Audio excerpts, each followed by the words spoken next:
Cuando Lincoln agonizaba, el secretario de guerra, Stanton, dijo: «Aquí yace el más perfecto gobernante que ha conocido jamás el mundo».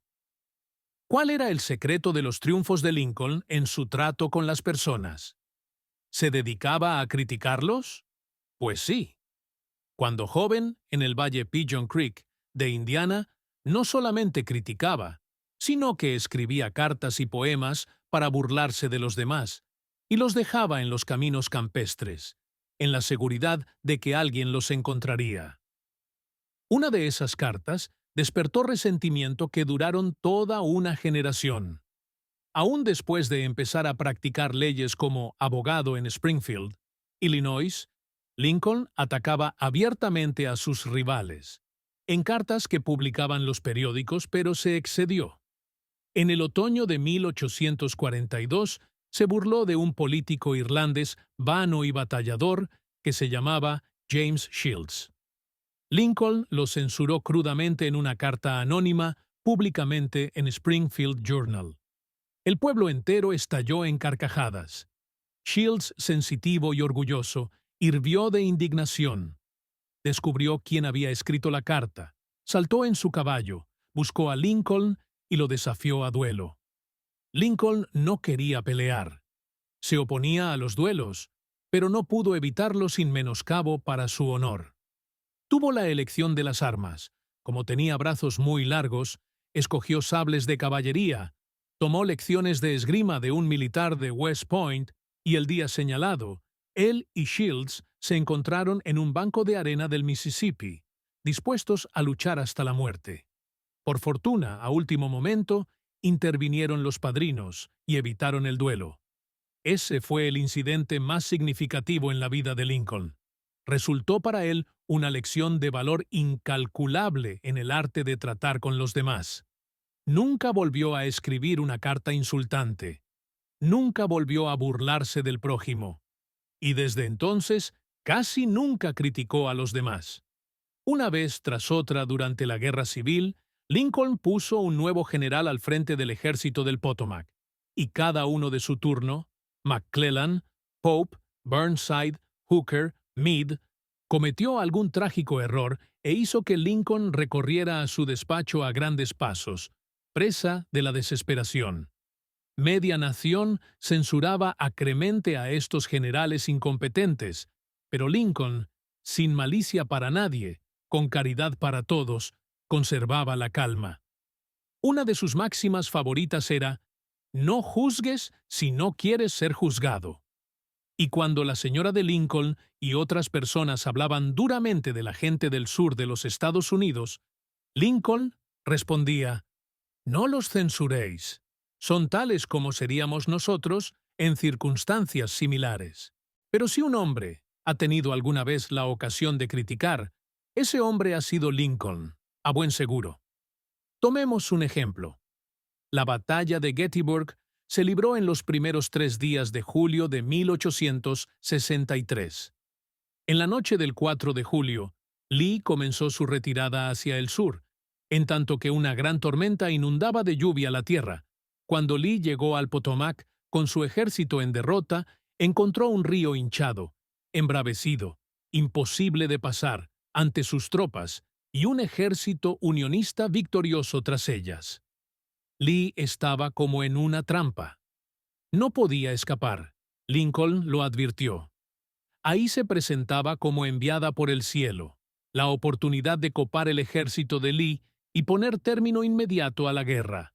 Así, pues, con un hálito de gran esperanza, Lincoln ordenó a Meade que no convocara un consejo de guerra, que atacara inmediatamente a Lee.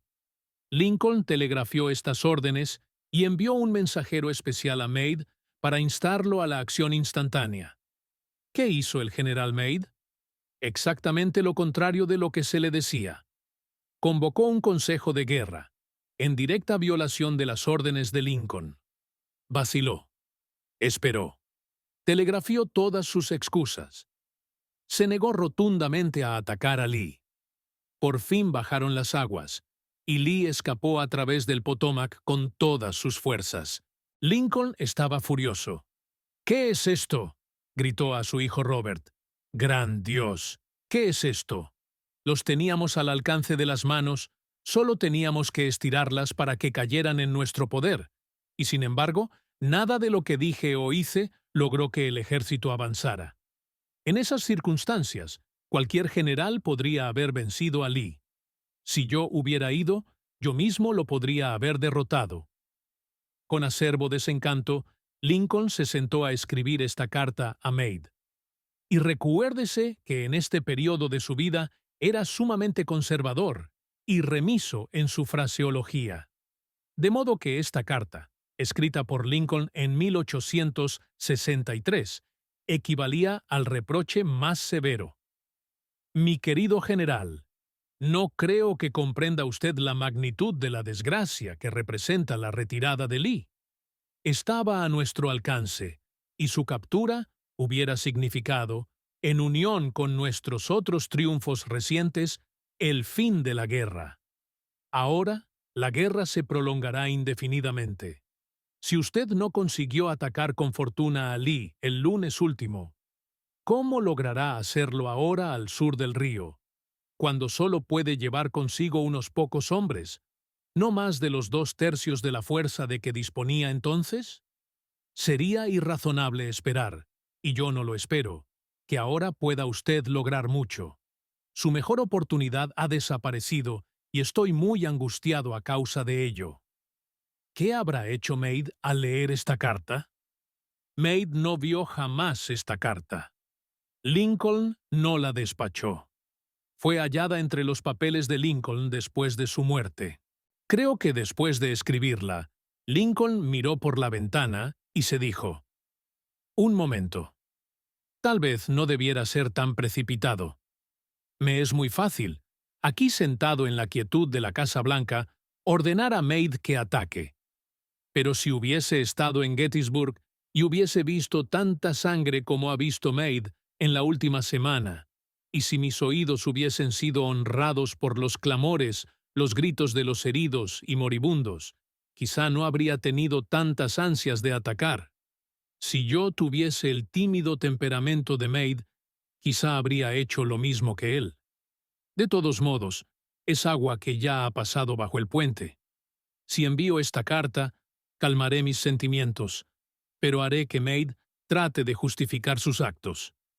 Haré que él me censure a su vez.